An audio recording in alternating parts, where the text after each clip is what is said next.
সামনে এগোচ্ছেন কেন? দেখুন আমি কিন্তু চিৎকার করব। মেয়েটির কম্পমান কণ্ঠে বিষাদের শীতল বাতাস বয়ে যায়। ভয় আর প্রতিবাদের মিশ্রণ এক পলকে তার সমস্ত রক্ত গলিয়ে গলিয়ে ঠান্ডা হয়ে যায়। মেয়েটির কথা শুনে সামনে থাকা ব্যক্তিটি উচ্চস্বরে হেসে উঠল। কি সেই ভয়ঙ্কর হাসি! তার হাসিতে কোনো হাস্যরস ছিল না, ছিল এক নিষ্ঠুর উপহাস। হাসি থামিয়ে ব্যক্তিটি মুখের কাঠিন্যতা বজায় রেখে বলে, তাই নাকি বেবি? চিৎকার করবে? অগ্নি চৌধুরীর জায়গা এটা, যেখানে তার অনুমতি ছাড়া একটা পাতাও নড়ে না, সেখানে তুই যদি চিৎকার করতে করতে মরেও যাস, কেউ আসবে না। এই বলে আহান এক পা করে সামনে এগোতে থাকে। প্রতিটি পদক্ষেপ যেন মাটির ভেতর থেকে বিষাক্ত বিষ বের করে ফেলে। বাতাস ঘন হয়ে ওঠে, রক্ত গা ঝাঁঝরা হয়ে যায়। ইয়ানা কিছুটা ভয় পেয়ে যায়। মেয়েরা সব কিছুর সাথে লড়তে পারে, কিন্তু যখন কেউ তার ইজ্জতের দিকে হাত বাড়ায়, তখন পরিস্থিতির ওপর ভিত্তি করে কেউ সাহসী হয়ে গর্জে ওঠে, আবার কেউ সবচেয়ে দুর্বলভাবে নীরবে কাঁদে। কিন্তু ইয়ানা ইয়ানা যথাসম্ভব নিজেকে ঠিক রাখার চেষ্টা করছে, কিন্তু তার সামনে দাঁড়িয়ে আছে সেই অগ্নি চৌধুরী চোখ। জীবনের এক মায়া বেদনা, প্রেম আর শত্রুতার জটিল মিশনে গড়া এক অচেনা পাহাড়, যার সাথে লড়াই করা মানে মৃত্যুর মুখোমুখি দাঁড়ানো। আহানের চোখ এখন রক্তিম হয়ে উঠেছে, কপালে শিরা ফোলানো, নীলাভ হয়ে আসা রগ যেন তার মনের উত্তেজনা বহন করছে। তার ফর্সা গাল মনে হচ্ছে আগুনে পুড়ে লাল হয়ে উঠেছে। তাকে দেখলেই মনে হয় সে শুধু রাগে নয়, ঘৃণায়, অবিশ্বাসে আর এক অজানা অন্ধকারের মাঝে ডুবে আছে। আহান অস্থির হয়ে ওঠে, এক ঝাঁকে ইয়ানার সামনে এসে দাঁড়ায়। তার শক্তিশালী হাত ইয়ানার গলা আঁকড়ে ধরে। হাতে থাকা আঙ্গুলগুলো রক্ত ঝরানোর জন্য তৈরি। গলার শব্দের মধ্যে লুকানো হুমকি আর ঝাঁঝালো স্বর। এখনো তুই চেয়েছিস কেন? তোর ইচ্ছে তো পূরণ করছিলাম। পরপুরুষের সঙ্গ পেতে খুব ভালো লাগে তোর, তাই না? একজন দিয়ে মন টেকে না, তাই আরেকজন নিয়ে নিয়েছিস।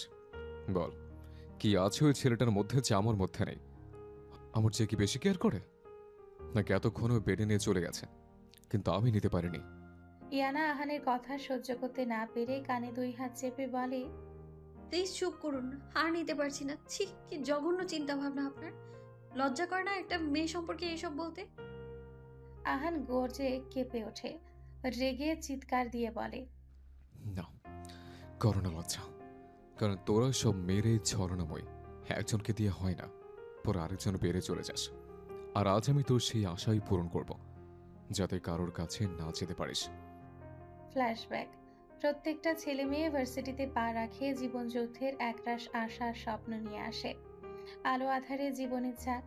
কিন্তু কে জানতো এই আশা আর স্বপ্ন প্রথম দিন ওই দুঃস্বপ্নে পরিণত হবে। মাত্র 19-এ পা রাখা কিশোরী ইয়ানা আজ এই স্বপ্ন নিয়ে ভার্সিটিতে এসেছে। নতুন জীবন, নতুন বন্ধু, নতুন ভবিষ্যতের এক সুযোজনাত সকাল। ক্লাসরুমে ঢুকেই হাসি, আড্ডা, উচ্ছ্বাসে মেতে ওঠে সে ও তার বন্ধুরা। ইমতিহা জাহান আয়াত, হুজাইফা ইসলাম আরোরা, সাজিয়া হোসেন সুমাইয়া, রুহান শেখ আর আকাশ খান। এই 6 বন্ধু যেন একটি পরিবার, হৃদয়ের আত্মীয়। স্যার ক্লাসে না থাকায় সবাই একসাথে বসে ক্লাসরুমে আড্ডা দিচ্ছিল। এমন সময় একটা মেয়ে আসে ইয়ানার কাছে, মুখে চিন্তার ছায়া। ইয়ানা, আমার একটা কাজ করে দিবে? কি কাজ করতে পারি তোমার জন্য? খুব দরকারি, একটু বাইরে চলো, কাউকে বিশ্বাস করতে পারছি না। ইয়ানা দ্বিধায় পড়ে যায়। আয়াত পাশ থেকে বলে, ঠিক আছে চলো, আমিও যাচ্ছি। মেয়েটি মুচকি হাসি দিয়ে বলে, না আয়াত, শুধু ইয়ানা গেলেই হবে। ঠিক আছে চলো। সন্দেহ জন্মালেও ইয়ানা সৌজন্যে না বলতে পারে না। চুপচাপ মেয়েটিকে অনুসরণ করে চলে যায়।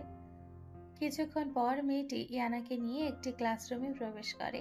ইয়ানা চারদিকে তাকিয়ে দেখে পুরো রুম ফাঁকা। সে মেয়েটিকে কিছু বলতে গেলে দেখে মেয়েটি নেই।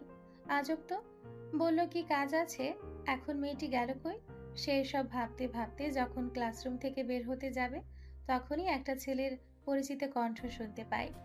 হেই সুইটহার্ট, এত কষ্ট করে ডেকে আনলাম, কথা না বলেই চলে যাচ্ছ?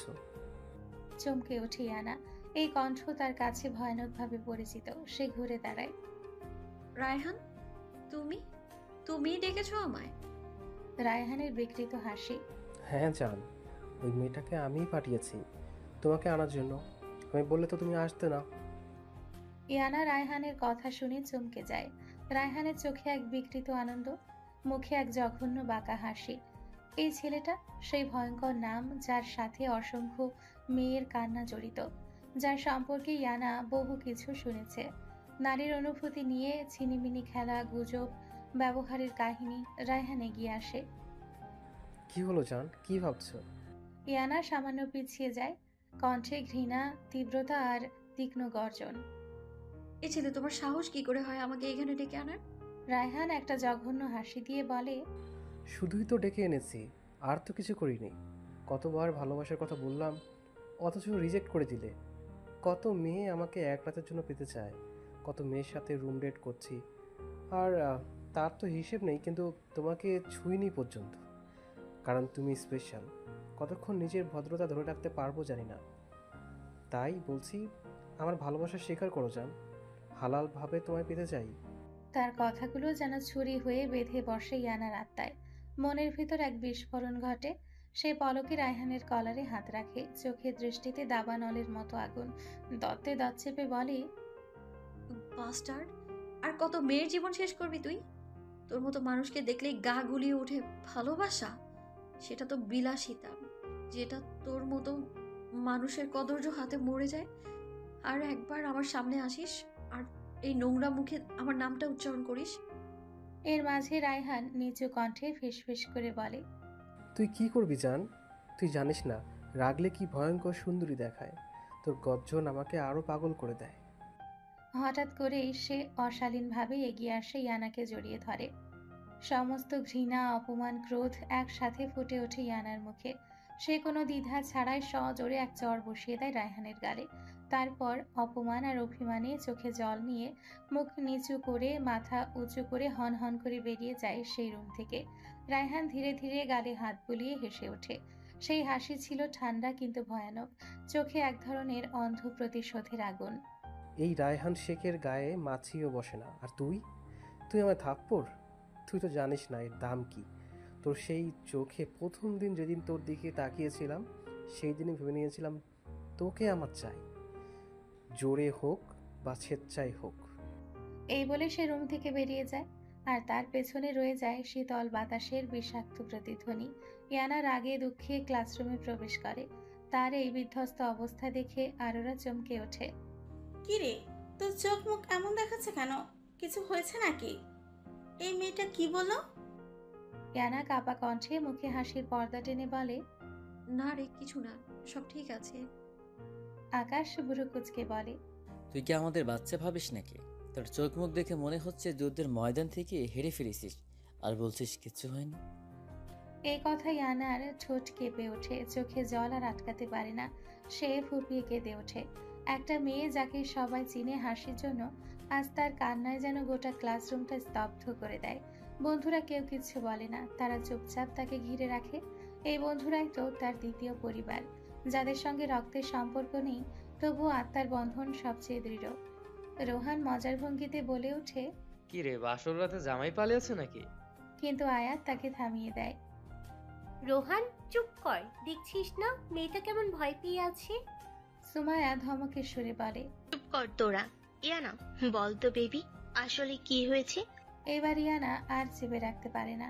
সে সব খুলে বলে, রায়হান, তার অপমান, সেই ক্লাসরুমের ঘটনা। পুরো ঘটনা শুনে রোহান এক নিঃশ্বাসে বলে, বাপরে, বইন কাদের পাল্লায় পড়েছিস? এই রায়হান তো অন্ধকার জগতের লোক।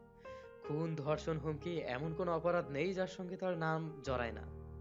ঠিকই বলস, কয়েকদিন আগে একটা রেপ কেস হয়েছে। ধারণা করা হচ্ছে রায়হান করেছে, কিন্তু ভয়ে কেউ কিছু বলতে পারে না।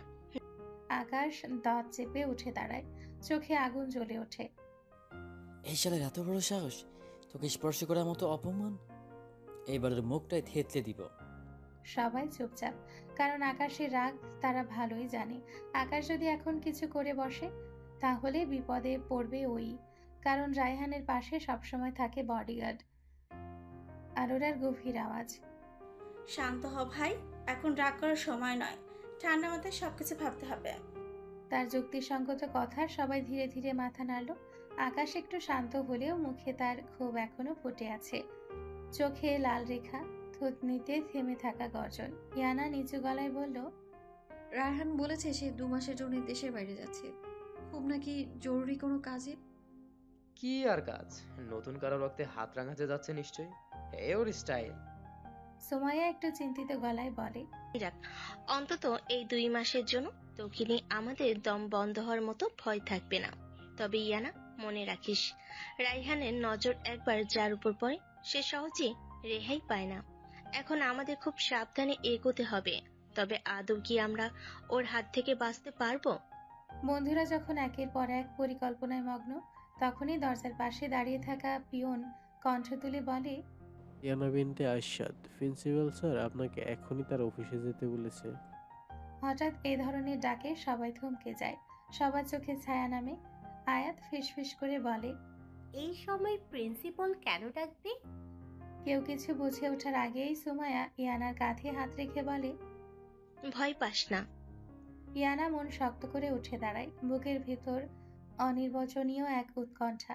ধীরে ধীরে পায়ে পায়ে রওনা দেয় প্রশাসনিক ভবনের দিকে। প্রিন্সিপালের কক্ষে পৌঁছায়, কাপা কণ্ঠে বলে ওঠে, স্যার আসতে পারি? ভেতর থেকে গম্ভীর কণ্ঠ শোনা যায়, হ্যাঁ ইয়ানা, ভেতরে আসো, আমি তোমার জন্য অপেক্ষা করছিলাম।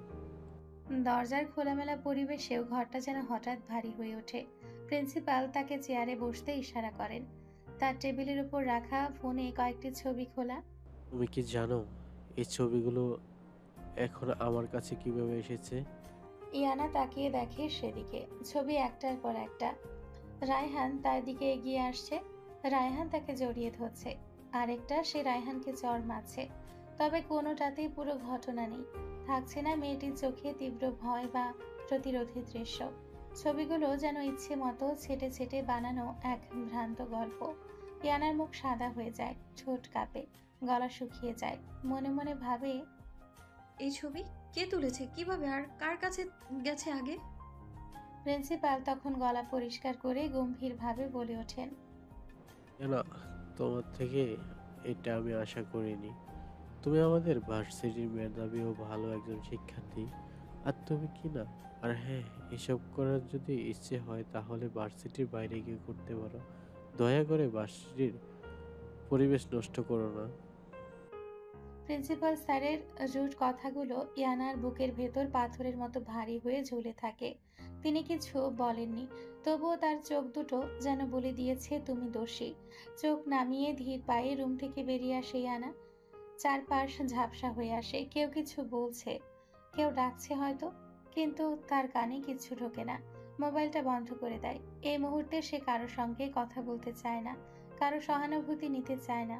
সে শুধু একা থাকতে চায়, নিঃশব্দে নিঃস্বভাবে।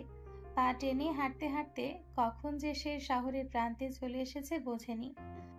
একসময় এক পুরনো ধূলিধূসরিত জনমানবহীন গোডাউনের সামনে এসে দাঁড়ায়। পচা ইট, ধ্বংসপ্রায় দেওয়াল আর ভাঙা গেটের ভেতরে সে প্রবেশ করে। চারপাশে নিস্তব্ধতা যেন তার মনের গর্জন ঢেকে রাখে। সেখানে বসে পড়ে, হিমসিক্ত মেঝেতে বসে হাহাকার করে কাঁদতে থাকে।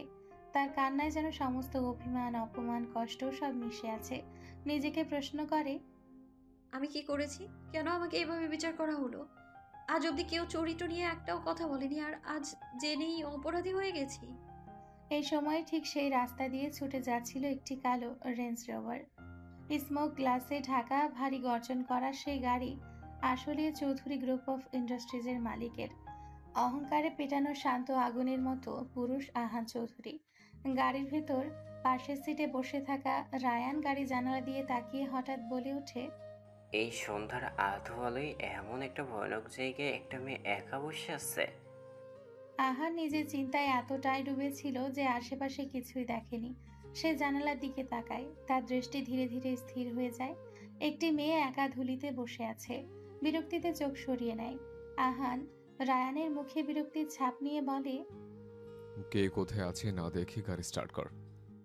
রায়ান জানালার দিকে তাকিয়ে উদ্বিগ্ন গলায় বলে, ব্রো, তুই তো জানিস এই এলাকা রায়হানের এলাকা। সন্ধ্যার পর এখানে ওর ছায়াও ঘোরে। এই মেয়েটা যদি ওদের লোকদের চোখে পড়ে তাহলে কি অবস্থা করবে তোর জানা আছে? এক কাজ কর, তুই একটু বস, আমি গিয়ে দেখে আসি। এই বলে রায়ান দরজা খুলে নামতে যাচ্ছিল, তখনই পাশে বসা আহান তার হাত চেপে ধরে রাগত কণ্ঠে বলে, তোর পায়ের ব্যথাটা ভুলে গেছিস নাকি? এ অবস্থায় কোথাও যাচ্ছিস কেমন করে? রায়ান একটু ইনোসেন্ট ফেস করে বলে, কি করব বল, মেয়ে মানুষটাকে তো জমের দরে ফেলে যেতে পারি না। আর তুই তো যাবি না, তোর তো মেয়েদের অ্যালার্জি আছে। আহান চোখ উল্টে বিরক্তির ছায়া ফেলে বলল, ঠিক আছে, তুই বস, আমি গিয়ে দেখি।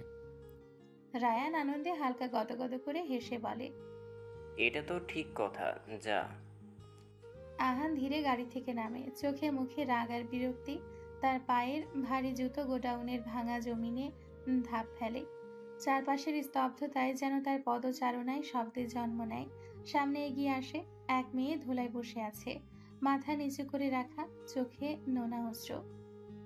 আহান কিছুটা রাগত স্বরে বলে ওঠে, এই মেয়ে, জানের মায় নেই? এমন জায়গায় সন্ধ্যাবেলা একা বসে আছো কেন? জানো না এটা কাদের এলাকা? ধমকের শব্দে ইয়ানার চিন্তার স্রোত থেমে যায়। সে এতক্ষণ অতীতের ঘূর্ণিতে হারিয়েছিল প্রিন্সিপাল স্যারের কণ্ঠ, ছবির অপবাদ, চোখের অপমান, সবকিছু যেন ভেঙে গুঁড়ো হয়ে ঝরে পড়ল সেই কণ্ঠের হুঙ্কারে। সে ধীরে মুখ তুলে চোখ তুলে তাকায় সেই অপরিচিত মানুষের দিকে। আহান চমকে ওঠে। অশ্রুভেজা নয়নে বাচ্চামো চেহারার মেয়েটার দিকে নজর আটকে যায়। মনে হচ্ছে পৃথিবী থমকে গিয়েছে।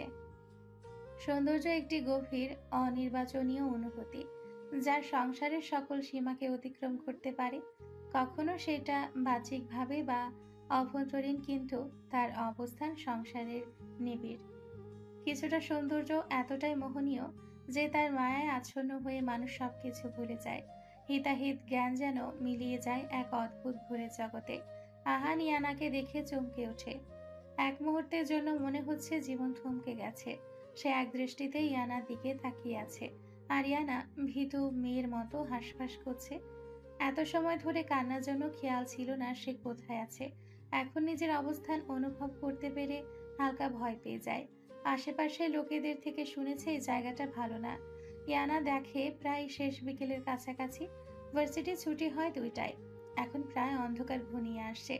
এখন বাড়িতে গিয়ে নিশ্চিত বকা খাবে। ইয়ানা তাড়াতাড়ি করে আহানকে ধন্যবাদ জানিয়ে সেখান থেকে প্রস্থান করে।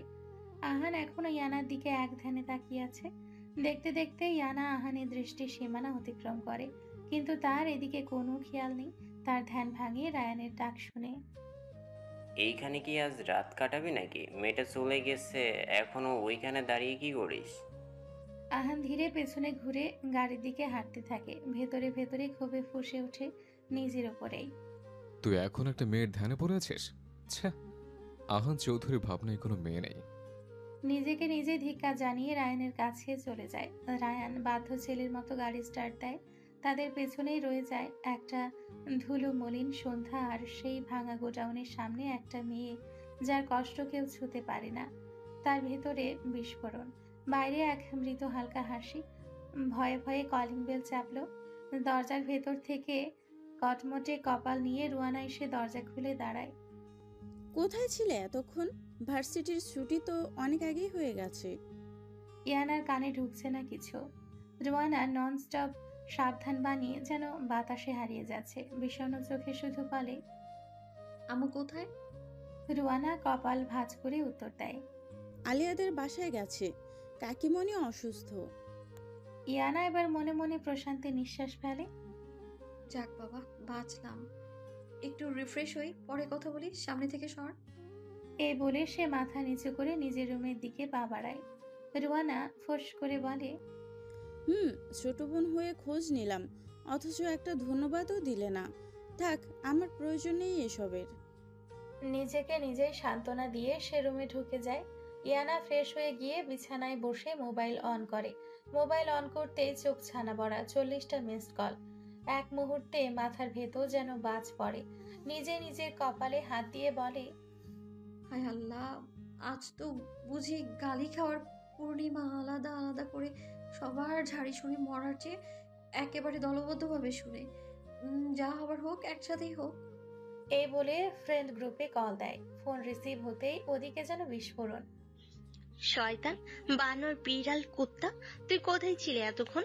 জানিস তোকে খুঁজতে খুঁজতে মেন্টালি ব্রেকডাউন হয়ে গেছি। আমি তো আন্টিকে ফোন দিতে যাচ্ছিলাম, শেষ মুহূর্তে তোর মিস কল দেখে বেঁচে গেলে। তুই কোথায় যাস? একটু বললি কি ফোনের ব্যালেন্স শেষ হয়ে যেত? আয়াত ভেতরের ক্ষোভ না চাপিয়ে বলে, তুই কেন বলবি? জামাইয়ের সাথে সময় কাটাতে গিয়ে বলার সময় পেয়েছিস নাকি? তোর এমন ঢং দেখে মন চাইতেছে তোকে ধইরার নর্দমায় চুপায়। আরোরা সবাইকে শান্ত করতে গিয়ে বলে, আহা থাম তো, পরে রাগারাগি করিস যত খুশি। আগে শুনি, ইয়ানা বেবি বলতো, প্রিন্সিপালের সাথে দেখা করে কোথায় গিয়েছিস? আমাদের না জানিয়ে কেন গেলি? রোহান সাজিয়ে বলা ভঙ্গিতে বলে, হ্যাঁ বেবি, প্লিজ বলো না প্লিজ। তুমি চুপ থাকলে আমার হিয়ার মধ্যে জ্বর ওঠে। ইয়ানা হালকা হাসি দিয়ে ঠোঁট উল্টে বলল, কিভাবে বলবো? ফোন দিয়েছি তখন থেকে তো তোরা গালি পাটি শুরু করে দিয়েছিস। ঢং না কর, এক্ষুনি বল, না হলে মোবাইলের ভিতরে ঢুইকা থাপড়ানি দিব। ইয়ানা বুঝে গেল সবাই সত্যিই ভীষণ রেগে আছে, আর একটু দেরি করলে হয়তো ওর মোবাইল সত্যিই গরম হয়ে যাবে বন্ধুদের বিস্ফোরণে। সে গভীর নিঃশ্বাস নিয়ে ভাবলো এবার সত্যিটা বলতে হবে। এইবার ইয়ানা একটা স্বস্তি ফেলে এক এক করে সব বলতে থাকে। ঘর জুড়ে নিস্তব্ধতা। আকাশ চোখ কুঁচকে বলে, কিন্তু ছবিগুলো তুললো কে? আর প্রিন্সিপাল স্যারের কাছে গেলই বা কিভাবে? এত পরিশ্রম করে কেউ এমনটা করলো কেন? রোহান ভ্রু কুঁচকে বলে, আমার মনে হয় এটা রায়হানের কাজ। ওর চরিত্রের সাথে তো এমন কাজ মানিয়ে যায়। আয়াত চোখ গোল করে প্রতিবাদ করে, না, রায়হান হলে এতদিনে অনেক বড় সড়ো কিছু করে ফেলতো। তাকে তো প্রিন্সিপালের সাহায্যর দরকার নেই, সে নিজেই অনেক কিছু করার ক্ষমতা রাখে। আমার বিশ্বাস হচ্ছে না ওই প্ল্যান করেছে। সুমাইয়া চোখ মেলে আয়াতের দিকে তাকিয়ে বলে, তুই যেটা ভাবছিস আমিও ঠিকই ভাবছি। মনে হচ্ছে আমরা সত্যিটাই পৌঁছাতে পারছি। আয়াত গভীর স্বরে বলে, হ্যাঁ, আমি জানি কে ছবি তুলেছে, এখন শুধু প্রমাণ দরকার। আকাশ উৎসুক হয়ে প্রশ্ন করে, কে? কার কথা বলছিস আয়াত? আয়াত কঠিন গলায় বলে, ইনায়ার এক্স সাইমন আর তার বর্তমান প্রেমিকা মো। রোহান চমকে বলে, হোয়াট দ্য হেল? সুমাইয়া ঘৃণা ভরে মুখ বাঁকায়। হ্যাঁ, এই মেয়েটাই সবসময় ইয়ানাকে হিংসে করে। সে চেয়েছে যে কোনোভাবে ওকে হার মানাতে। পড়াশোনার থেকে শুরু করে বন্ধুত্ব, সবকিছুতেই প্রতিযোগিতা। আর সাইমনের সাথে জন্মটা ছিল প্রতিহিংসার ফল। আয়াত চোখ নামিয়ে বলে, সাইমন ওকে পছন্দ করত না, বরং সৌন্দর্যে বিভ্রান্ত হয়ে মোয়ের কাছে গিয়েছিল। ইনায়ের সাথে বিচ্ছেদ হয়েছে ঠিক, কিন্তু সাইমনের মনের কোণায় এখনো ইনায়ার জন্য কিছু আছে, আর এটা মো সহ্য করতে পারেন না। রায়হান আর ইনায়াকে কোথাও একসাথে দেখে সে ক্ষোভে ওর ছবি তুলে দিয়েছে। এটাই ভালো সুযোগ হবে ইনায়াকে অপমান করার। রোহান ঠোঁট কামড়ে বলে, এই মেয়েকে দেখলেই আমার মাথা গরম হয়ে যায়। কিছু না বলেই এত গা ঝাড়া দেয়, যেন পুরো পৃথিবী ওর নিচে। কিন্তু মেয়ে বলে কিছু বলি না। ঠিক তখনই নিচ থেকে ইয়ানার মায়ের গলা ভেসে আসে, ইনায়া মা, খেয়ে যা। ইয়ানা উঠে দাঁড়ায়, বন্ধুদের দিকে তাকিয়ে মুচকি হাসে। চলো পরে কথা হবে।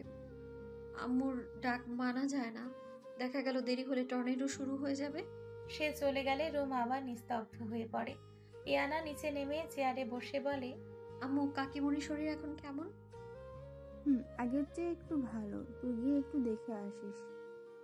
ঠিক আছে, ভার্সিটি যাওয়ার সময় দেখে যাবো নে।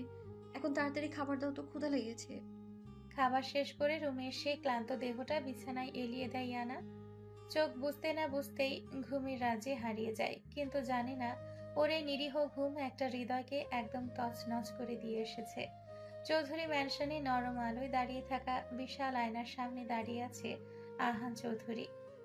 শাওয়া নিয়ে ফ্রেশ হলেও মাথার ভেতর এখনো ভাসছে সেই ভীত অপার কষ্টে ভেজা মেয়েটার মুখ। আহান নিজের সাথে গম্ভীর স্বরে বলে, এই ডাকুর কালে চোখে এমন কি আছে? কেন বারবার ওই মুখটাই মনে পড়ছে? আমি আহান চৌধুরী, আমার ভাবনায় কোনো নারী থাকে না। ঘুম যেন আজ আহান চৌধুরীর চোখের পাতায় নিষিদ্ধ। বিছানায় শুয়েও সে শুধু তাকিয়ে আছে সিলিং এর দিকে। বুকের ভেতর কিছু একটা কুকড়ে আসছে বারবার। অন্ধকার ঘরেও সেই একটি মুখ, ভীত কাপা কান্না ভেজা, যেটা তার চোখের পাতায় জেগে বসেছে। মুহূর্তে গলার স্বর যেন কর্কশ হয়ে ওঠে। দুহাতে নিজের চুল টেনে ধরে চিৎকার না করে পারা যায় না। নো নো, আহান চৌধুরী ভাবনায় কোনো নারী আসে না। এই মেয়ে কেন বারবার আমার মন মস্তিষ্ক জুড়ে পড়েছে। তবুও সে ক্লান্ত। যুদ্ধ শেষে আহত সৈনিকের মতো চোখের পাতা জড়িয়ে আসে। আহান ধীরে ধীরে তলিয়ে যায় ঘুমের গভীরে। রাতের প্রহর শেষে সকালে সূর্যমামা উকি দেয়। রাত পেরিয়ে সকাল। পূর্ব আকাশে সূর্যমামার লালিমা ভেসে উঠেছে, অথচ ইয়ানা চোখে এখনো ঘুমের রাজ্য। ও যেন এক স্বপ্নের খোলসে বন্দি। একটু প্রশান্তি আর একটু মুক্তি ছোঁয়া, কিন্তু সেই শান্তির খাঁচা মুহূর্তেই ভেঙে চুরমার করে দেয় তার মায়ের বজ্রধ্বনি। ইনু, আর যদি 1 মিনিট দেরি করিস কানে ধরে নিচে নামাতে বেশি সময় লাগবে না। সুমু কখন থেকে ফোন দিচ্ছে ভার্সিটির জন্য, আর নবাবজাদের রাজাকে ঘুমিয়ে যাচ্ছে, শেষ হচ্ছে না। ইয়ানা বিছানায় লাফ দিয়ে উঠে দেখে ক্লাস শুরুর আর মাত্র 20 মিনিট বাকি। চোখ বড়, মুখ হাঁ, ঘড়ির দিকে তাকিয়ে যেন যুদ্ধ ঘোষণার শব্দ শুনল। তড়িঘড়ি রেডি হয়ে বেরিয়ে পড়ে ইয়ানা। নবীনবরণের অনুষ্ঠান পিছিয়ে গেলেও আজকের ক্লাসটা মিস করলে যে সুমুর থাপ্পড় স্নেহ পাওয়া একদম নিশ্চিত। গ্রীষ্মের রোদে নির্মম তাপে পড়ছে শহর। বাতাসও ক্লান্ত হয়ে গেছে আর নড়ে না। সেই উত্তপ্ত রাস্তায় দাঁড়িয়ে আছে সুমাইয়া, চোখে বিরক্তি আর মুখে রাগের রেখা। ফর্সা মুখে সূর্যের তাপ এমন ভাবে পড়ছে মনে হচ্ছে আগুনে ছুঁয়ে দিয়েছে কেউ। তবুও চোখ বারবার ঘড়ির কাঁটার দিকে, অপেক্ষা আর ফুরায় না। হঠাৎ দূরে ধুলোর ভেতর দেখা যায় এক মেয়েকে দৌড়ে আসতে। চেনা ছায়া, চেনা হাঁপানি, ইয়ানা। সুমাইয়ার মুখের কাঠিন্যতা একটু বাড়ে। আমি এই রোদের মধ্যে 30 মিনিট দাঁড়িয়ে আছি, আর এখন এসে বলবি দেরি হয়ে গেছে? ইয়ানা দম নিতে নিতে বলে, সরি রে বেবি, আজকে সত্যি হয়ে গিয়েছে, আর হবে না। চল তো ক্লাসে চল, আজ দেরি হলে স্যার রেহাই দেবেন না। সুমাইয়া ঠোঁট চেপে বলে, এটা তোর প্রতিদিনের ডায়লগ, আর একদিন এমন করে তোকে রেখেই চলে যাব। ইয়ানা কপট আদরে গলায় বলল, আমার কিউট রাগী বেবি, রাগ করিস না প্লিজ। জানিসই তো ঘুমালে রাজ্যও মনে থাকে না। হয়েছে, আর তেল লাগাতে হবে না, চল। দুজন হাঁটতে হাঁটতে ক্লাসের পথে পা বাড়ায়। ক্লাসের ফাঁকে ফাঁকে শুরু হয় তাদের চিরচেনা বাক্যালাপ, হাসি আর চুলচেরা গসিপ। তবে মৌকে খোঁচা মারতে ভুল করে না তারা। দিন শেষে ভার্সিটি শেষ হয়। সুমাইয়া ও ইয়ানা পাশাপাশি হাঁটছে, ঠিক প্রতিদিনের মতো। সবেই গেট পেরিয়ে বেরোচ্ছে ইয়ানা, হঠাৎ কারো সঙ্গে ধাক্কা খেয়ে ছিটকে পড়ে যায়। পায়ের ওপর ধাক্কা লাগায়, ব্যথায় মুখ বিকৃত হয়ে যায় তার। হালকা ফোপাতে ফোপাতে বলে ওঠে, কোন উগান্ডা থেকে পালানো খাম্বা আমারে ধাক্কা মারল রে। পাটা মনে হয় ভেঙেই গেছে আমার। এই জীবনে তো শখ ছিল জামাইরে নিয়ে চাঁদের আলোয় হাঁটবো, আর এখন একটা পা উড়েই গেল আমার। ধুর। সে যন্ত্রণায় চোখ মুছতে মুছতে সুমাইয়ের দিকে তাকায়, কিন্তু সুমাইয়া স্থির। তার মুখে আশ্চর্যের ছায়া, বিস্ময় আর কিছুটা হতবাক চোখে তাকিয়ে আছে সামনে। ইয়ানা সুমাইয়ার দৃষ্টি অনুসরণ করে সামনে তাকায়, আর দেখতে পায় একজোড়া পা দাঁড়িয়ে আছে সামনে, চকচকে কালো জুতো। চোখ ধীরে ধীরে উঠে যায় কোমর, কাঁধ, তারপর মুখ। আর সেই মুখটায় যেন হৃদয়ের লাইন চ্যুতি ঘটায়। সুমাইয়া দৃষ্টি আকর্ষণ করে ইয়ানা ওর সামনের দিকে তাকিয়ে দেখতে পাই খুবই সুদর্শন একটি ছেলে তার দিকে প্যান্টে হাত দিয়ে কপাল কুঁচকে তাকিয়ে আছে। ছেলেটি দেখতে খুবই হ্যান্ডসাম। হ্যান্ডসাম বললে ভুল হবে, এক পলকে যে কারো মন কেড়ে নেওয়ার মতো চেহারা। দেখতে আনুমানিক 6 ফুটের কাছাকাছি হবে। গায়ের রং ফর্সা, তবে ধবধবে ফর্সা নয়। মাথায় জেল দিয়ে সেট করা সিল্কি চুল, গায়ে ব্ল্যাক কালারের ব্লেজার। ইয়ানা এসব পরখ করতে করতে মনে পড়ে এই ছেলেটার চোখগুলো খুব পরিচিত, কোথাও যেন দেখেছে, কিন্তু মনে করতে পারছে না। ইয়ানা ভাবনার প্রহর ঘটে কারো ডাক শুনে। আসলে আহান ভার্সিটিতে কোনো একটা কাজে এসেছিল রায়ানের সাথে। তারা এই কলেজে অনেক প্রাক্তন স্টুডেন্ট, তার উপর একজন সফল ব্যবসায়ী। আহানের একটা জরুরি ফোন আসার কারণে কথা বলতে বলতে এদিকে আসছিল। তখনই ইয়ানার সাথে অপ্রত্যাশিত ঘটনাটি ঘটে। সবাই সেই আগত ছেলেটির দিকে তাকায়। কিরে, কখন আসলি? আর এখানে দাঁড়িয়ে দাঁড়িয়ে কি করিস? প্রিন্সিপাল স্যার তোকে ডাকছে তো। আর কিছু বলতে যাবে, সামনে তাকিয়ে দেখে একটা মেয়ে মাটিতে পড়ে আছে, আর একটা মেয়ে ভীত হয়ে দাঁড়িয়ে আছে। আবার হঠাৎ করে মনে পড়ল ওর। আরে এটা তো সেই মেয়ে যে কিনা সেই দিন রায়হানের গোডাউনের সামনে বসেছিল। সে ইয়ানাকে কিছু বলতে যাবে তার আগেই আহান তার হাত চেপে ধরে, চোখে কিছু একটা ইশারা করে আর রায়ানও প্রশ্ন করা থেমে যায়। ইয়ানা এখন সবার দিকে তাকিয়ে সুমাইয়ের দিকে তাকায়, দেখে সে ভীত হয়ে তাকিয়ে আছে। সে সুমাইয়ের দিকে তাকিয়ে চিৎকার দিয়ে বলে ওঠে, শয়তান এলিয়েনের বউ আমি যে এখানে পড়ে আছি সেই খেয়াল আছে তোর? আরে এই উগান্ডার দিকে এভাবে হা করে তাকিয়ে আছিস কেন? এভাবে খাম্বার মতো দাঁড়িয়ে না থেকে ধর আমায়। ইয়ানা চিৎকার শুনে সুমাইয়ার ধ্যান ভাঙে। ও বেবি, খুব ব্যথা পেয়েছিস?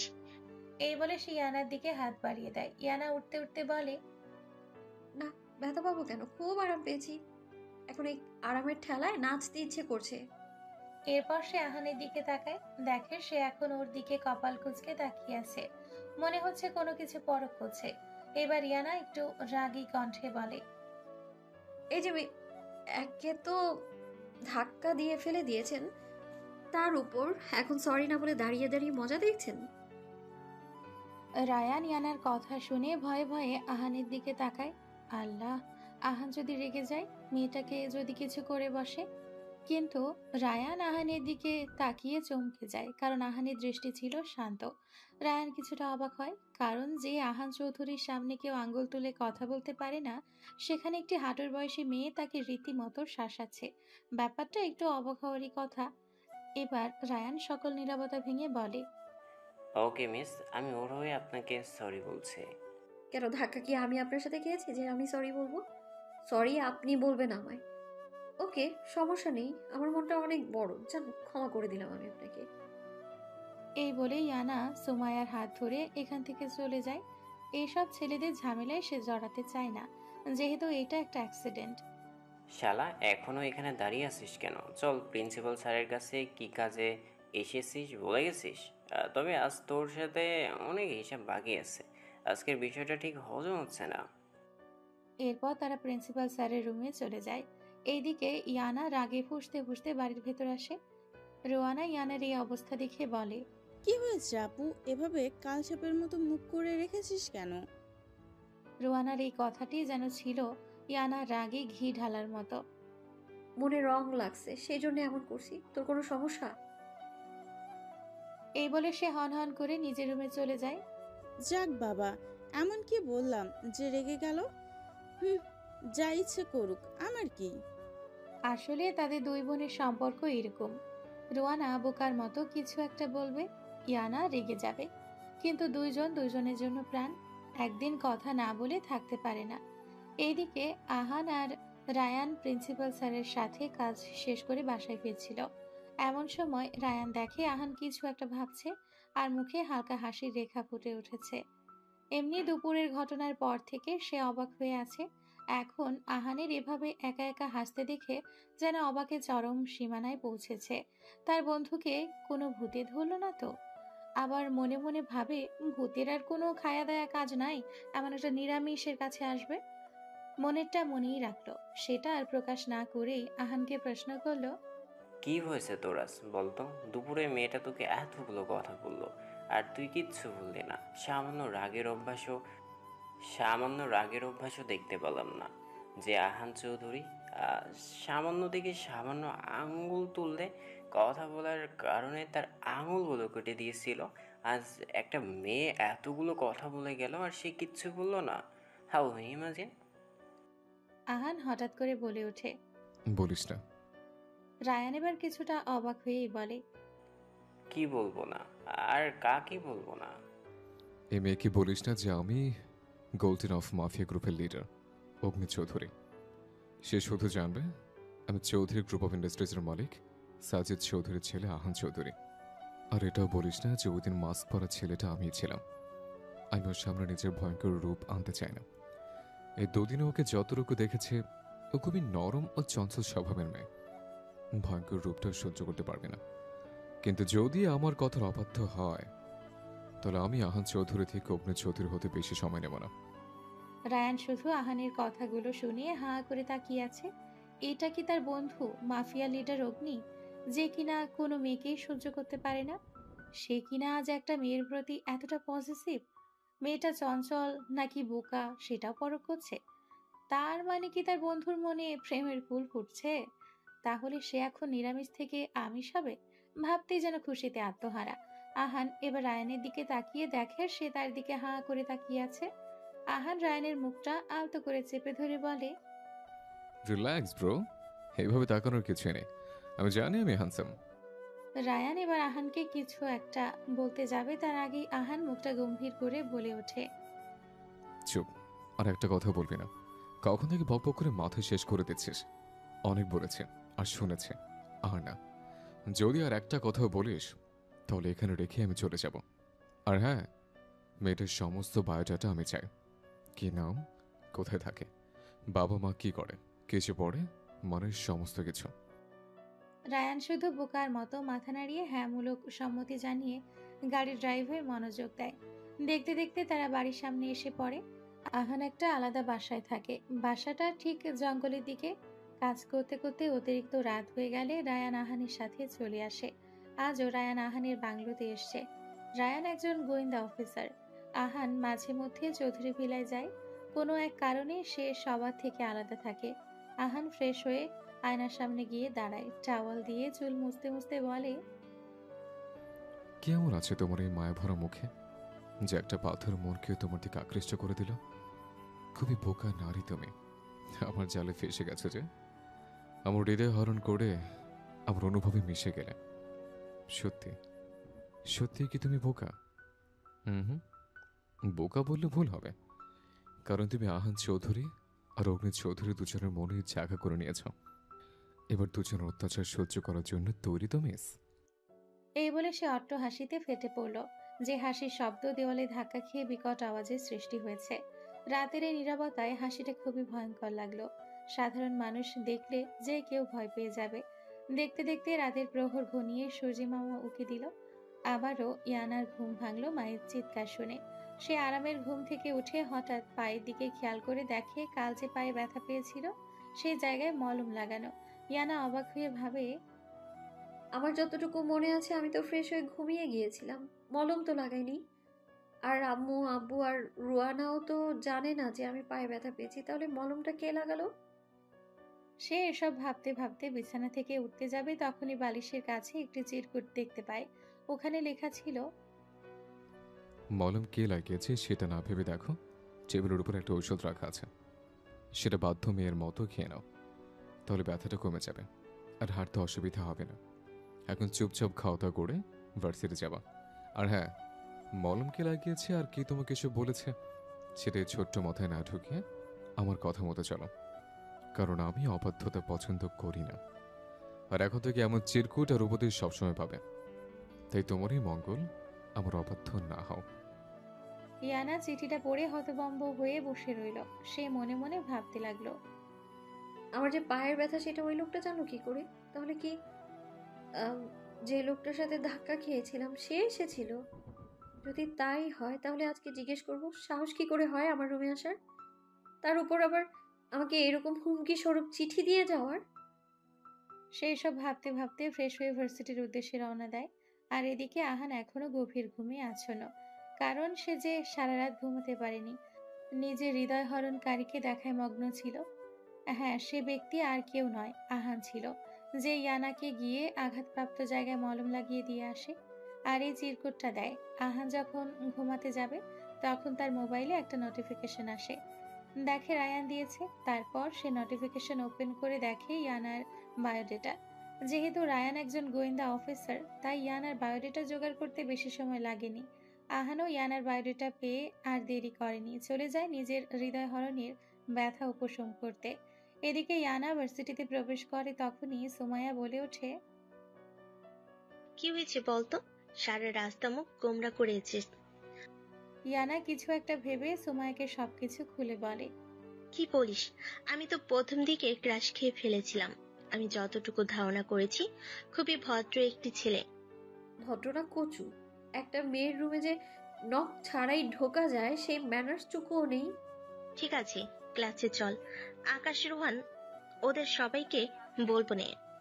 না, এদেরকে কিছু বলার দরকার নেই। এমনিতেই রায়হানের ব্যাপারটা নিয়ে চিন্তিত সবাই, তাদের আবার চিন্তায় ফেলতে চাই না।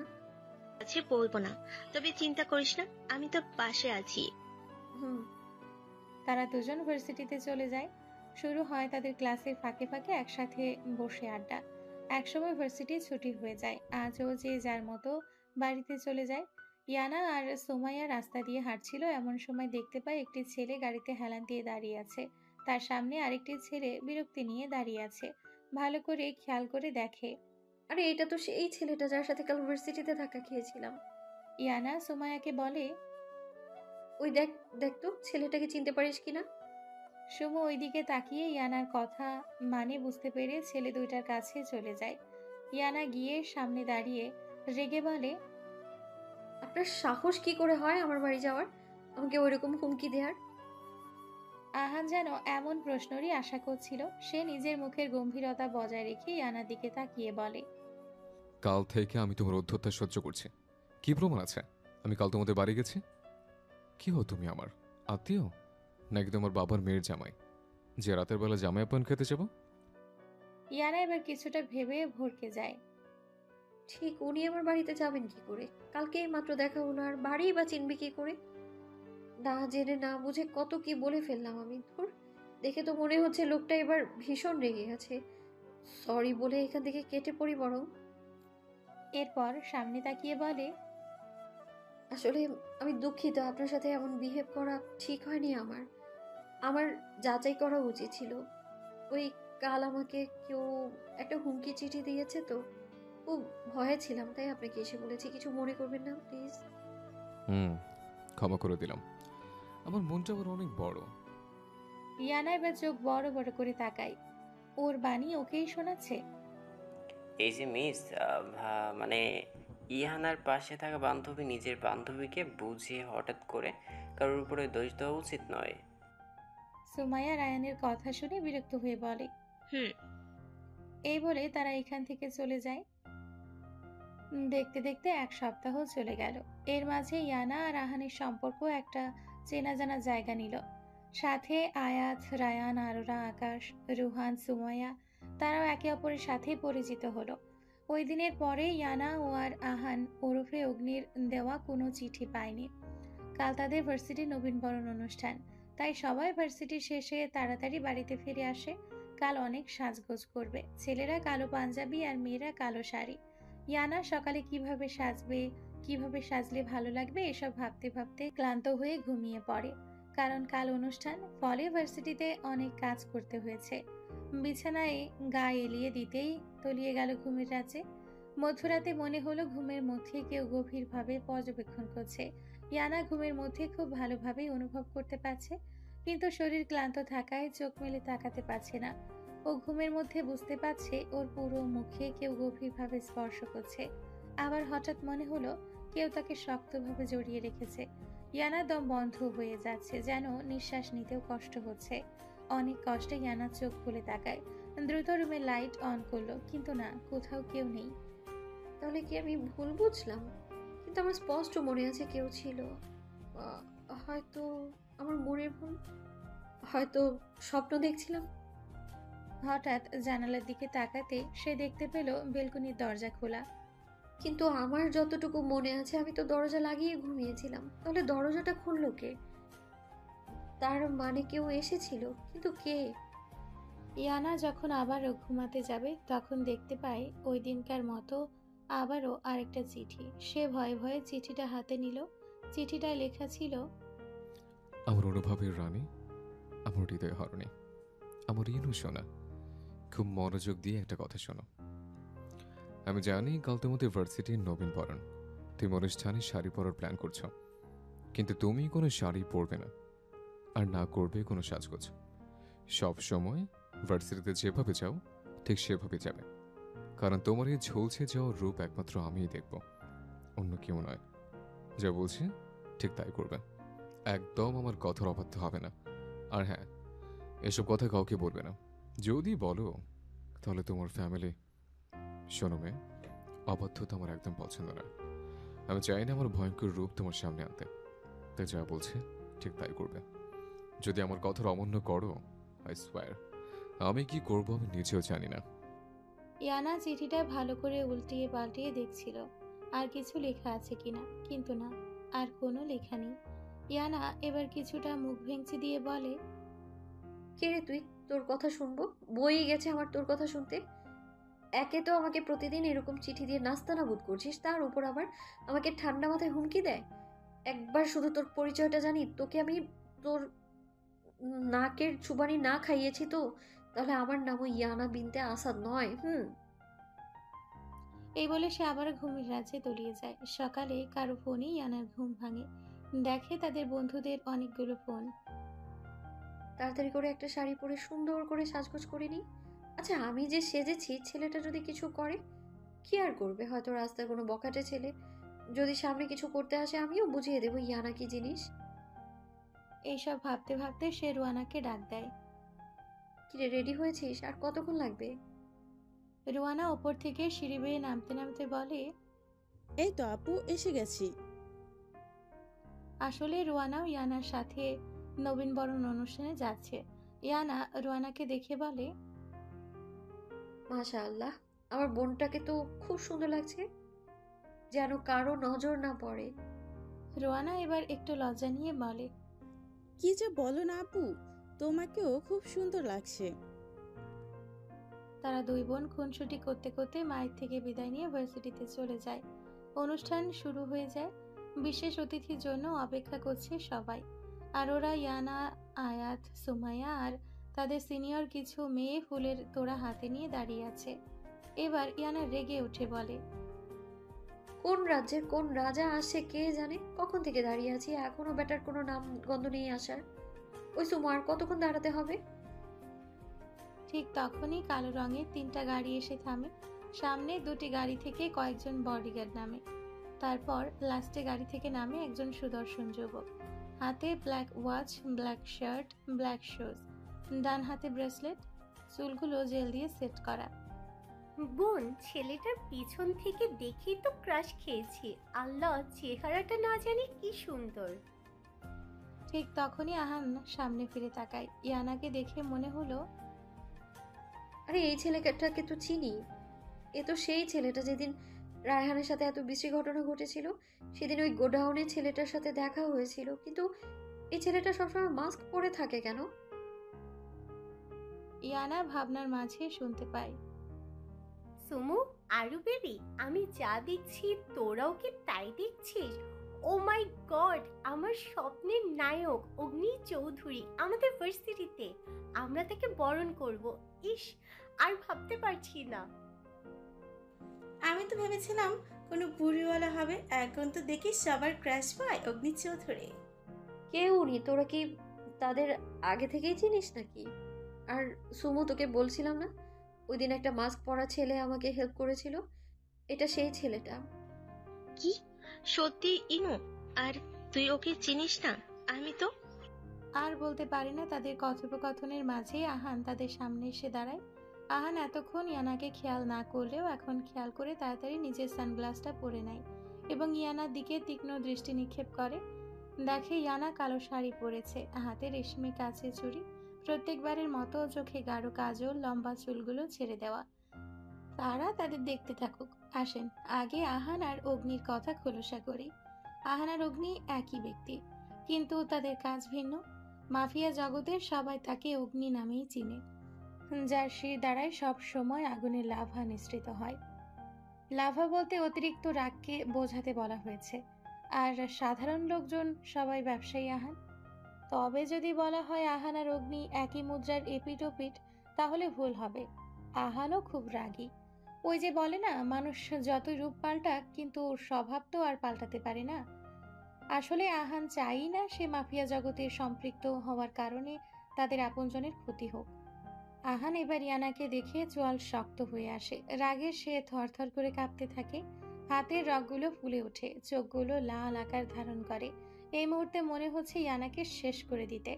আহান রাগী দৃষ্টি নিক্ষেপ করে ইয়ানার দিকে তাকিয়ে আছে, তবে চোখে সানগ্লাস থাকায় সেটা কেউ লক্ষ্য করেনি। অগ্নিকে কিছু সিনিয়র ভাইরা মালা পরিয়ে সম্মানের সাথে স্টেজে নিয়ে যায়। অগ্নি স্টেজে গিয়ে গম্ভীর হয়ে বসে থাকে। ইয়ানা তার কথার অবাধ্য হয়েছে ভাবতেই যেন অগ্নির রাগ নিয়ন্ত্রণের বাহিরে চলে যাচ্ছে। কত বড় কলিজা হলে অগ্নি চৌধুরীর কথাকে অমান্য করে। ইয়ানা তাদের হল্লা পার্টি মিলে একটা গ্রুপ ডান্স দিবে। ট্রায়াল রুমে এসে ইয়ানা বেঁকে বসে। আমি ডান্স করব না, তোরা গিয়ে কর। সবার সামনে ডান্স করতে কেমন জানি অস্বস্তি হচ্ছে। সবকিছু শেষ পর্যায়ে এসে বলছিস ডান্স করবি না? এটা কেমন কথা ইনু? তোর নাচতে হবে মানে হবে। আরে একটা দিনই তো। ওকে, ঠিক আছে, আমি আমার স্টেপটা করে চলে আসবো। ওকে ঠিক আছে, কিন্তু আমার তো বিশ্বাসই হচ্ছে না স্বয়ং অগ্নি চৌধুরী আমাদের ভার্সিটিতে। একজন গ্যাংস্টার মাফিয়ার দিকে তাকিয়ে ক্রাশ খাস, তোদের লজ্জা করে না? উনি মাফিয়া হলে সবার থেকে আলাদা। উনি অন্য মাফিয়াদের মতো খারাপ না। আরে ওরা বড়লোক বাবার বখাটে ছেলে, সবার সামনে ভালো সাজার মুখোশ পরে থাকে।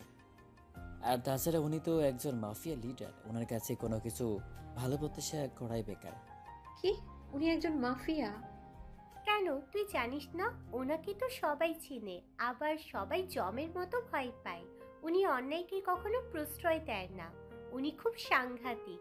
উনি ওনার শত্রুদের মৃত্যুর সে ভয়ঙ্কর মৃত্যুতে। তাই তো সবাই ক্রাশ হলে কি হবে, কারোর এত সাহস হয়নি তাকে প্রপোজ করার। আমি শুনেছি উনি যদি কাউকে খুন করে তাহলে তার অস্তিত্বেরও খবর কেউ পায় না। মাফিয়া হোক আর যাই হোক, বডি স্টাইল একদম মাশাআল্লাহ। ইয়ানার দিকে সবাই অবাক হয়ে তাকায়, কারণ ইয়ানা এত সহজে কারোর প্রশংসা করে না। কি হলো, তোরা সবাই আমার দিকে এভাবে তাকিয়ে আছিস কেন? আমি কি এলিয়েন? না, তুই এলিয়েন হতে যাবি কেন? তুই তো এলিয়েনের বউ। রোহিঙ্গার বাচ্চা, কি বলি তুই? থাম তোরা, তাড়াতাড়ি রেডি হ। তারা যার যার মতো একটু রিহার্সাল করে স্টেজের ওইখানে চলে যায়। গিয়ে দেখে আহান কিছু বক্তব্য পেশ করছে। তারা একটা জায়গায় গিয়ে বসে পড়ে। আপু, এই মাফিয়াটা তো সত্যি অনেক স্মার্ট। তার পাশে বসা ছেলেটা অনেক সুন্দর। কোনটা রেখে যে কোনটার উপর ক্রাশ খায়। তা তো বুঝলাম, রুই মাছ, কিন্তু এই মাফিয়া এখনো মাস্ক আর সানগ্লাস পরে আছে কেন? কানা নাকি? আরে না, উনি কানা নয়। উনি সবসময় এভাবেই থাকেন। আসলে ওনার চেহারা সচরাচর কেউ দেখেনি, তবে শুনেছি উনি নাকি খুব সুন্দর, একদম মন কেড়ে নেওয়ার মতো চেহারা। বাহ, ওনার ব্যাপার তো অনেক জানিস দেখছি। আসলে ওনার সকল ইন্টারভিউ আমি দেখেছি তাই। আরেক বেড়ালে তো দেখবি। তোদের কাজ ওই তো হলো ছেলেদের দেখে এইসব কুখাদ্য খাওয়া। একদম কুখাদ্য বলবে না রুহান ভাইয়া, এইটা আমাদের জন্মগত অধিকার। তাদের কথার মাঝখানে প্রিন্সিপাল স্যার তাদের ডাক দেয়। তারাও স্টেজে চলে যায়। আহান এতক্ষণ মোবাইল স্ক্রল করছিল। ইয়ানার নাম শুনে ইয়ানার দিকে তাকায়, দেখে সে স্টেজে উঠে একটা ছেলের সাথে ফিসফিসিয়ে কথা বলছে, যা দেখে চোয়াল শক্ত হয়ে আসে। রাগে হিতাহিত জ্ঞান হারিয়ে ফেলে। কোনো একটা কাজের কথা বলে স্টেজ থেকে নেমে চলে আসে। ইয়ানা তারাও নাচ শেষ করে গিয়ে যে যার জায়গায় গিয়ে বসে। কি রুই মাছ নাচ কেমন হলো? আমাকে একদম রুই মাছ বলবে না ভাইয়া, তবে তোমাদের নাচ খুব সুন্দর হয়েছে। তাদের কথার মাঝে স্কুলের পিয়ন এসে বলে,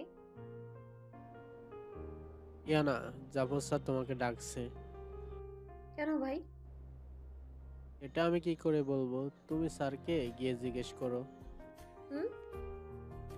বলে ইয়ানা চলে যায়। জাফর স্যারের রুমে ঢুকতে যাবে এমন সময় কেউ একজন ইয়ানার হাত ধরে হ্যাঁচকা টান দিয়ে একটা রুমে নিয়ে ফেলে দেয়। ইয়ানা টাল সামলাতে না পেরে টেবিলের ওপর গিয়ে বাড়ি খায়। সাথে সাথে মাথা ফেটে তরল রক্ত বের হওয়া শুরু করে। ইয়ানা মাথায় হাত দিয়ে উঠতে যাবে এমন সময় আহান ইয়ানার মুখ চেপে ধরে। ইয়ানা ছোটার জন্য ছটফট করছে, কিন্তু সে সামনে থাকা ব্যক্তিটির শক্তির সাথে পেরে উঠছে না। আহান এবার প্রচণ্ডভাবে রেগে যায় ও ইয়ানা দুহাত দেওয়ালের সাথে চেপে ধরে ঠোঁটে ঠোঁট বসিয়ে দেয়।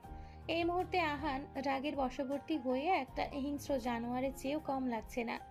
ইয়ানা আগন্তুক ব্যক্তিটি থেকে ছাড়া পাওয়ার জন্য ছটফট শুরু করে। এবার আহান রেগে গিয়ে ইয়ানার ঠোঁটে কামড় বসিয়ে দেয়। ইয়ানা ব্যথায় কুকড়িয়ে ওঠে। মনে হচ্ছে ঠোঁট থেকে রক্ত বেরোচ্ছে, কিন্তু সামনে থাকা ব্যক্তিটির কোনো হেলদোল নেই।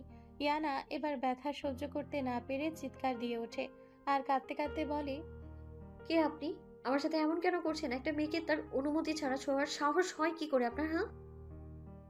ইয়ানার এই কথাটা যেন রাগ আরো বাড়িয়ে দেয়। সে তার কোমরে গুজে থাকা গানটা মুখের ভেতর ঢুকিয়ে রাগের চিৎকার দিয়ে বলে, চুপ, আর একটা কথা মুখ থেকে উচ্চারণ করো। তাহলে এখানে শেষ করে দেব তোমায়। সাহস কি করে হয় তোর আমার কথা অবাধ্য করার? বারণ করেছিলাম না শাড়ি পরতে? বল কেন পরেছিস? শাড়ি পরেছিস তো পরেছিস, আবার নাচতে চলে গেলে? ছেলেদের রূপ দেখাতে খুব ইচ্ছা, তাই না? আহান এবার ইয়ানার মুখে থাকা গানটাকে আরেকটু চেপে ধরে বলে, মেরে দেয় কি বলিস? এমনিতে আমার অবাধ্য যারা হয় তাদের বাঁচিয়ে রাখি না, তোকে কেন বাঁচিয়ে রাখবো বলতো? ইয়ানা এবার ভয়ে ফুপিয়ে কেঁদে ওঠে। ইয়ানার কান্নার শব্দ আহানের কানে আসতেই যেন ওর হুঁশ আসে। তাড়াতাড়ি করে নিজের গানটা ইয়ানার মুখ থেকে নামিয়ে নিজ জায়গায় রেখে দেয়। ইয়ানা যেন এতক্ষণে নিজের প্রাণ ফিরে পেল। আহান এবার ইয়ানার দুই গালে আলতো হাত রেখে বলে, ইনু বেব, প্লিজ কান্না থামাও। কেন অবাধ্য হও আমার? এরপর থেকে যেন এমন ভুল আর না হয়, কেমন? তবে একটা কথা মনে রাখো, তোমাকে চাই আমার, আমার অনুভব তুমি। এই বলে সামনে থাকা ব্যক্তিটি তাড়াতাড়ি রুম ত্যাগ করে। ইয়ানা আহানের কথা শুনে স্তব্ধ হয়ে বসে রইল। কি বলে গেল লোকটা? আপু কোন সময় প্রিন্সিপালের রুমে গেল, এখনো আসছে না কেন? হয়তো স্যারের কোনো কাজ করে দিচ্ছে। মাথা মোটা, আজকে নবীন বরণ, স্যার কেন আজ কাজ দিতে যাবে? যা করার কাল তো করেছি। তাহলে এখনো আসছে না কেন বলতো? ঠিক আছে তোমরা বসো, আমি আপুকে নিয়ে আসছি। তুই নিয়ে আসবি? তুই প্রিন্সিপাল রুম চিনিস? তোরা বস, আমি নিয়ে আসছি। না না ভাইয়া, আমি চিনি। তাছাড়া একটু পর তোমার আর আকাশ ভাইয়ার একটা প্রোগ্রাম আছে, তোমরা বসো, আমি যাচ্ছি। ঠিক আছে, যা। রোয়ানা প্রিন্সিপালের রুমে যাচ্ছিল, ঠিক সেই সময় বেখিয়ালি ভাবে হাঁটার কারণে কারোর সাথে ধাক্কা খেয়ে ছিটকে পড়ে জোরে চিৎকার দিয়ে ওঠে। আকাশ, সুমু তারা যেহেতু ব্যানারের লাস্টের দিকে দিয়ে বসেছিল, আকস্মিক ঘটনায় সবাই পেছনে ফিরে তাকায়। দেখে রোয়ানা মাটিতে পড়ে আছে, তার সামনে একটা সুদর্শন ছেলে দাঁড়িয়ে আছে। তারা সবাই রোয়ানার কাছে যায়। শালা অ্যানাকোন্ডা, দেখে হাঁটতে পারিস না? আমার শরীরটা কি তোর বাপের পৈতৃক সম্পত্তি যে দৈত্যের মতো আমাকে ফেলে দিলি? শালা লেজবিহীন হাতি, আমার মতো একটা বাচ্চা মেয়েকে ফেলে দিলি? এসব বলতে বলতে রোয়ানা উঠে দাঁড়ায়। পাগলি খেয়ে পেয়েছে, আর কিছু বলার আগে তোরা আটকা গিয়ে। তারা সবাই রোয়ানাকে কিছু বলতে যাবে, তার আগে ছেলেটি রোয়ানার পেছন দিয়ে হাত মুচড়ে ধরে দাঁতে দাঁত চেপে বলে, সাহস হয় কি করে এরকম অভদ্র ভাষায় গালিগালাজ করার? এইটুকু একটা পিচ্চি মেয়ে মুখের হাসার এই হাল। ওই সময় তো মুখে অনেক কথা বের হয়েছে, এখন সাপের মতো মুচড়ামুচড়ি করছো কেন? শয়তান দানব, হাত ধরছিস কেন? আমাকে বাচ্চা মেয়ে পেয়ে পেয়ে নির্যাতন করছিস। একবার শুধু আমার জামাইটারে আসতে দে, পরে বুঝামু মজা। কি তুই ম্যারিড? এইটুকু একটা মেয়ে বিয়েও করে ফেললি, এই জন্যই তো বললি হাসার কেন এই হাল? আরে ভবিষ্যৎ ভাই, ভবিষ্যৎ ভবিষ্যৎ জামাইয়ের কথা বলছি। এই তুমি কি পাগল? পাবনা থেকে পলায়ন? সবাই দাঁড়িয়ে সার্কাস দেখছিস কেন? আটকা গিয়ে পাগলারে খেপেছে ভালো করেই, আল্লাহই জানে আর কি কি বলতে শুরু করে। ঠিক তখনই একটি ছেলে এসে বলে, কিরে ইউবে, তুই এখানে কেন? আহান বলল ও নাকি আজ বাড়িতে যাবে, তাই তাড়াতাড়ি চলে গেছে। আরে রায়ান ভাইয়া, আপনি এইখানে? আহান ভাইয়াও এসেছে নাকি? কই, ওনাকে তো দেখিনি। আব এসেছিল, তবে আবার চলে গেছে। বাড়িতে একটু দরকার ছিল, তাই চলে গেছে আর কি। ঠিক তখনই রোয়ানের চোখ যায় ইউভির ওপর। তারপর ঠাট্টা সুরে বলে, কিরে ভাই, দেশের মাটিতে পা রেখে দেশের মেয়েদের উপর লেপটে আসিস কেন? তৎক্ষণাৎ ইউভি রোয়ানার হাত ছেড়ে রায়হানের দিকে তাকিয়ে দাঁতে দাঁত চেপে বলে, পাবনা থেকে পলাতক পিচ্ছি পাগলের পাল্লায় পড়েছি, তাই তার একটু দেখতেছিলাম পাগলটা কেমন। এই, আপনি আমাকে পাগল বললেন? প্লিজ বোন আমার চুপ কর। আচ্ছা রায়ান ভাই, আপনি ওনাকে চিনেন? ওর নাম শেজাদ ইউভি, আমার আর আহানের ফ্রেন্ড, আবার ভাইও বলতে পারো। আমরা সবাই একসাথেই বিদেশে পড়তাম, কিন্তু ও কাল দেশে ব্যাক করেছে। তুই কি তাদের চিনিস? ওরা ইয়ানার ফ্রেন্ড। আর এই পিচ্ছিটাও? না ভাইয়া, ও আমাদের ছোট বোন, মানে ইনায়ার বোন। কিন্তু আপনি ইনাকে কিভাবে চিনেন ভাইয়া? ইউভি এবার একটু আমতা আমতা করে বলে, আর তোমাদের কথা ওদের থেকে শুনছি। সবার নাম জানি, বাট মুখ পরিচিতি না। আচ্ছা, আপনি আয়াত আর কিছু বলতে পারল না। তার আগেই ইয়ানা এসে উপস্থিত হয়। ইয়ানার অবস্থা দেখে সবাই ভরকে যায়। ইয়ানাকে রুয়ানার হাত ধরে বলে, রুই বাড়ি চল। সবাই ইয়ানার ব্যবহারে চমকে যায়। কি হয়েছে আপু, এমন করছিস কেন? আর ভয় পেয়েছিস কি জন্য? হ্যাঁ ইনু, কি হয়েছে? তোকে এমন লাগছে কেন? তুই তো প্রিন্সিপাল স্যারের রুমে গিয়েছিলি, স্যার কিছু বলেছে? আরে না না, স্যার কি বলবে? স্যার কিছু বলেনি, আসলে শরীরটা ভালো লাগছে না। তোরা আয়, আমি চলে যাই। এই বলে সে রুয়ানার হাত ধরে এখান থেকে প্রস্থান করে। কি হয়েছে বলতো? এইভাবে চলে গেল কেন? মনে তো হয়েছে কি হয়েছে বলতো? এইভাবে চলে গেল কেন? মনে তো হয়েছে কোনো কিছু নিয়ে ভয় পেয়েছে। সেটা তো ভাইয়া বাড়িতে গিয়ে জিজ্ঞাসা করেই বলতে পারবো। তাহলে তোমরা থাকো, আমরা যাই, আবার দেখা হবে। এই বলে রায়ান তারা চলে যায়। আর ওরা সোমায়াকে খোঁচা মেরে বলে, আন ভাইয়ের ফ্রেন্ড তারা কি খায় বলতো? সবগুলো এত সুদর্শন, শুধু ক্রাশ খেতে মন চায়। খাবি? ওইটা তো তোদের স্পেশাল কুখাদ্য, না খেলে পেট ভরবে নাকি? তুই জানিস এটা আমাদের মেয়েদের জন্মগত অধিকার, সো চুপ থাক। তারা বিভিন্ন কথা বলে অনুষ্ঠান রেখে চলে যায়। উদ্দেশ্য ইয়ানাদের বাড়িতে যাওয়া। আর এইদিকে আহান আজ চৌধুরী ভিলায় যায়। আহান যাওয়া মাত্রই ওই আহানের একমাত্র বোন আহিয়া গিয়ে জড়িয়ে ধরে বলে, দাদা ভাই কেমন আছো? একবারও আমার কথা মনে পড়েনি? কতদিন পর এসেছো, কথা বলবো না তোমার সাথে, যাও। এই বলে আহিয়া অন্যদিকে ঘুরে মুখ ফোলায়। আহান বুঝতে পারে তার বোন তার উপর ভীষণ ক্ষেপে আছে। আহান এবার একটা চকলেটের বক্স সামনে নিয়ে বলে, ঠিক আছে, কেউ যদি আমার সাথে কথা বলতে না চায় তবে চকলেটের বক্সটা ফেলে দেয়। কি আর করার, যার জন্য এনেছিলাম সে তো কথাই বলছে না।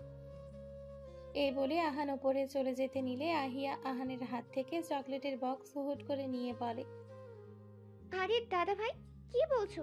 ফেলে দিবে মানে? তুমি জানো না খাবার অপচয় করা ভালো না? ফেলতে হবে না, আমি নিয়ে নিচ্ছি। আহান এবার একটু মুচকি হাসি দিয়ে আহিয়ার মাথায় হাত রেখে বলে, ঠিক আছে, ফেলবো না। দাদা ভাইয়ের প্রতি অভিযোগ কমেছে? তোমার সাথে রাগ করেই থাকতে পেরেছি কখনো? তুমি আমার বেস্ট ফ্রেন্ড। তাদের কথার মাঝে শুনতে পাই, আরে দাদিমণি তোমাকে কি ভুলে যায়? বলেই সে জড়িয়ে ধরল।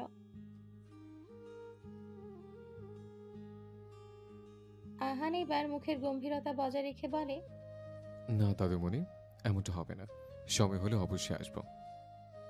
বলে হনহন করে নিজের রুমে চলে যায়। দাদুমণি, ভাইয়া কি রেগে গেল? বলে উনি কান্না করে দেয়। দাদুমণি প্লিজ কান্না করো না, দেখবে একদিন ভাইয়া ঠিক আমাদের সাথে এসে থাকবে।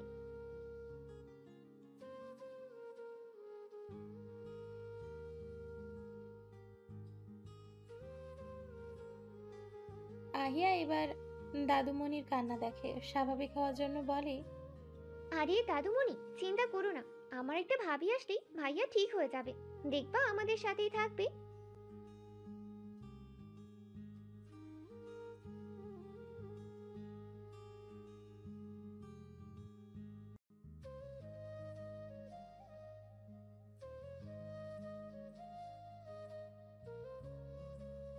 আহিয়া মন খারাপ করে বলে, ওকে দাদি। হলবাটে সবাই ইয়ানাদের বাড়িতে যায়। গিয়ে দেখে রোয়ানা সোফায় বসে কান্না করছে। কি হলো, রুই এখানে বসে কান্না করছিস কেন? আর ইয়ানা আন্টি তোরা কোথায়? রোয়ানা এবার তাদের দিকে তাকিয়ে বলে, তোমরা এসেছো? আম্মু বাসায় নেই, নানা বাড়ি আছে, কাল আসবে, নানু অসুস্থ।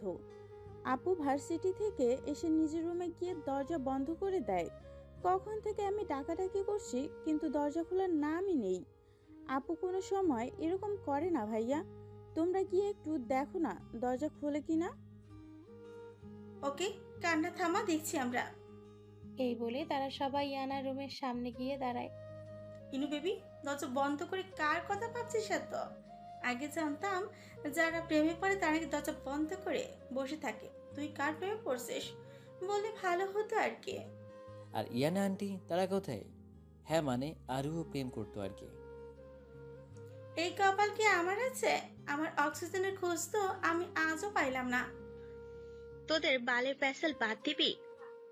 এসেছিস এক কাজে, এখন তোরা প্রেম নিয়ে পয়রা আসোস। তুই কি করে বুঝবি সিঙ্গেল থাকার কষ্ট? হ, আর আমি না, 10-12টার বাচ্চার মা পয়দা করে বসে আছি। কি বলিস সুমু? 3-4টা বলতি, একেবারে 10-12টা বলে ফেলেছিস। হ বোন, তুই পারবি, তোর অনেক এনার্জি আছে। তাদের কথোপকথনের মধ্যে হঠাৎ করে ইয়ানা দরজা খুলে বলে, তোরা এইখানে কি করছিস? ওদের তো এখন বাসায় যাওয়ার কথা। কেন, আমরা কি আসতে পারি না? আরে আমি সেটা বলতে চাইনি, তোরা অসময়ে সেজন্য তাই জিজ্ঞেস করলাম আমি আর কি। ভেতরে আয়। আলহামদুলিল্লাহ, ভিতরে আসতে বলেছিস তাহলে। আমি তো ভাবছিলাম আজকে আমরা সবাই তোর দরজার বাইরে খেয়ে ঘুমিয়ে পড়ব। যাক, বাইরে আর থাকতে হলো না তাহলে। এখন আসল কথায় আসি। দেখিনু, কোনো প্রকার মিথ্যা বলবি না। ভার্সিটিতে যা যা হয়েছে সব বলবি। এত ভয় পেয়ে আছিস কেন? কেন আর ওই সময় এভাবে এত ভয় পেয়ে আছিস কেন? আর ওই সময় এভাবে চলেই বা আসলি কেন? কই, আমার কি হবে? আমি ঠিক আছি, তোরা শুধু শুধুই চিন্তা করছিস। তাই আসলে আমাদের দিকে তাকিয়ে কথা বলতে পারছিস না কেন? আর এত অন্যমনস্ক কেন? ইয়ানা এবার নিজেকে ধরে না রাখতে পেরে কান্না করে দেয়।